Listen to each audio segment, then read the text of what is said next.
Hi friends, welcome to Suji's life style with people attitude.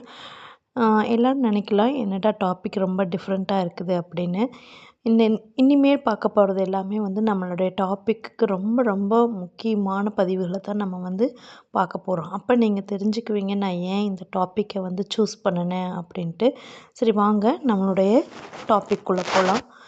நம்ம ஒரு ஒரு உயிர் நம்மளால் நம்ம படைக்கப்படுறது கடவுள்.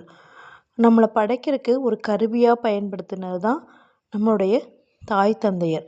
அப்படி நம்ம தாய் தந்தையர் மூலிமா நம்ம இந்த பூமிக்கு பிறப்பெடுத்ததுக்கப்புறம் பார்த்திங்கன்னா, நம்ம வளர வளர நம்மளுக்குள்ள நிறைய உணர்வுகள், அதாவது அழுகை, சிரிப்பு, சந்தோஷம், கோபம், பொறாமை, இப்படி நிறைய உணர்வுகள் எல்லாமே நம்மளுக்கு வெளிப்படும். இந்த உணர்வுகள் உருவாகிறதுக்கு காரணம் பார்த்திங்கன்னா, நம்மளை சுற்றி இருக்கவங்க, அதாவது தாய் தந்தையர் கூட பிறந்தவங்க, உற்றார் உறவினர்கள், நம்ம சமூகத்தில், நம்ம வேலை செய்கிற இடத்துல, நம்ம சமூகத்தில் பார்க்குற ஒவ்வொரு நபர்கள், இப்படி நம்ம பார்க்குற எல்லா நபர்களுடையனால அவங்களுக்குள்ளே இருக்கிற ஒரு தீய சக்தி, அதாவது ஒரு பொறாமை குணம், இந்த மாதிரி அவங்களுக்கு உண்டான ஒரு குணத்தினால நம்ம வாழ்க்கையில் நம்ம சந்தோஷம், கோபம், அழுகை, இப்படி எல்லா உணர்வுகளுமே நம்மளும் சந்திக்கிறோம் இல்லையா?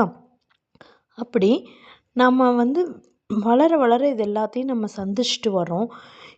இது நான் ஏன் சொல்கிறேன் அப்படின்னா,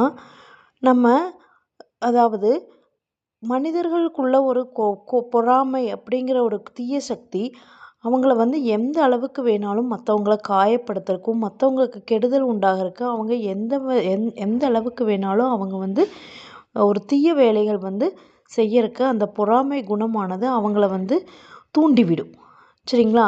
அப்படி பார்த்திங்கன்னா, இந்த தீய சக்தியை அவங்க மற்றவங்க மேலே, அதாவது ஏவல் அப்படிங்கிற இதை உன்னை ஏவி விட்டாங்க அப்படின்னா, அவங்க அங்கே என்ன சொல்கிறாங்களோ அந்த மாதிரி தான் நாம் செயல்படுவோம். இதை நான் ஏன் சொல்கிறேன் அப்படின்னா, உங்கள் வீட்டில் யாராவது, அதாவது நம்ம ஒரு தாய் தந்தையர் ஒரு குழந்தைகளை பெற்றெடுத்து அவங்களுக்கு துணிமணி, சாப்பாடு போடுறது மட்டுமே அவங்களுடைய கடமை கிடையாது.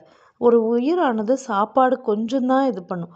சாப்பாடு இல்லாமல் கூட நம்ம வாழலாம்.